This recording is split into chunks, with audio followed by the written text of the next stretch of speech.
Dawkins in the book defines simplicity or complexity in terms of being composed of parts. He says that a physical entity, for example, is complex because it's composed of all sorts of atoms and has a molecular structure, and of course an object that is designed like an automobile has a myriad of parts that all function together in a complex way. So he defines complexity as opposed to simplicity in terms of composition by parts.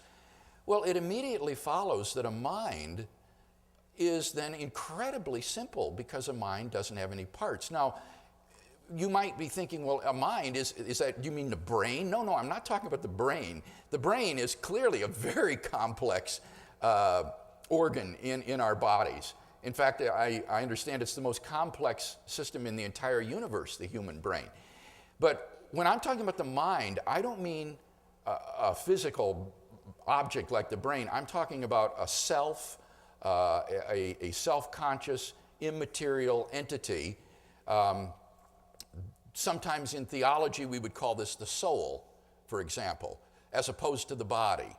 And God is like an unembodied soul. God would be similar to a soul without a body, and as such is an immaterial entity, self-conscious, endowed with volition, intellect, rationality, which isn't composed of parts, and therefore is just incredibly simple. And as I say, this isn't invented to respond to Dawkins. One of the traditional attributes of God down through history has been the simplicity of God, that God is a simple being. And one needn't defend a radical view of divine simplicity in order to appreciate that as a mind not composed of parts, God is very simple, especially compared to the physical universe, which, as I say, has this atomic and molecular structure, and not to speak of galactic structures and organisms and so forth. So that was what I meant.